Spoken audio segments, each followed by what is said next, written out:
ఏంటి అమ్మాయిలు తొక్కు పడేసేది? అమ్మాయిలు తొక్కు పడేస్తారా? నీకు బుద్ధి ఉందా అసలు? నీకు బుద్ధి ఉందా?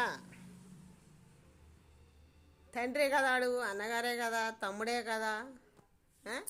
అదే మాట, అదే మనిషి నిన్నంటే ఆడవాళ్ళంటే ఏమంటావు నువ్వు?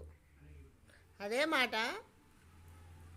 ఆడవాళ్ళంటే అదే మాట ఆయన ఏమంటావు?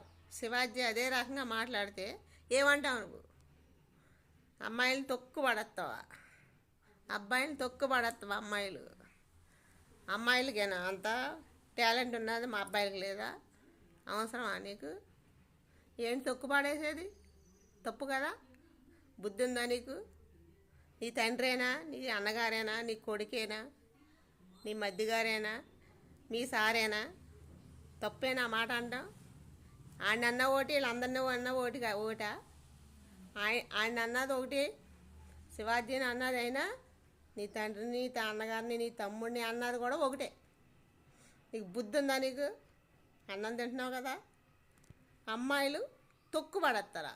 ఎందుకు తొక్కు పడేస్తారో? ఆయన అన్న మాట అబద్ధం, అది నిజమే కదా ఆయన అన్నదే. నిజం చెప్తే ఎప్పుడైనా సేదే, అబద్ధం చెప్తేనే తీయగా ఉంటుంది. అబద్ధం చెప్తేనే తీయగా ఉంటుంది. నిజం చెప్తే ఎప్పుడైనా సేదే, కానీ అబద్ధం తీయగా ఉన్నప్పుడు అది అప్పుడే పనిచేస్తుంది. సేదు నిజం సేదుగా ఉంటుంది కదా, అది తర్వాత పనిచేస్తుంది.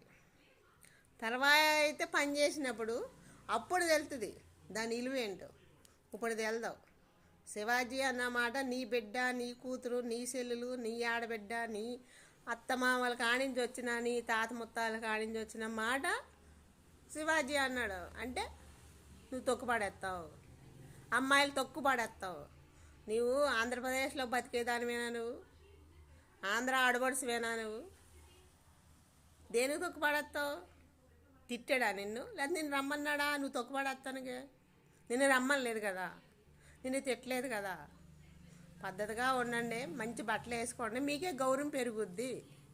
మీకు గౌరవం పెరిగినప్పుడు, మన ఆంధ్ర ఆడబిడ్డ గౌరవం పెరిగినప్పుడు వాళ్ళకి ఎంత గౌరవంగా, ఎంత ఇదిగా ఉంటారు వాళ్ళు. వాళ్ళే నువ్వు తొక్కుపడేస్తావు. నీకు అవసరం ఉందా మాట అంటాం? తప్పు కదా, చాలా తప్పు. నీ మధ్యగారు, నీ సారు, మీ డాడీ, మీ తమ్ముడు, మీ అన్నగారు, వీళ్ళందరినీ ఈయన్ని తొక్కినప్పుడు వాళ్ళని కూడా తొక్కుతావు కదా. నువ్వు తొక్కుతావు తక్కువ. ఆ మాటకి ఎంత తప్పు నీకు ఇప్పుడు అర్థం కాదు. నీ కొడుకు నిన్ను అన్నప్పుడు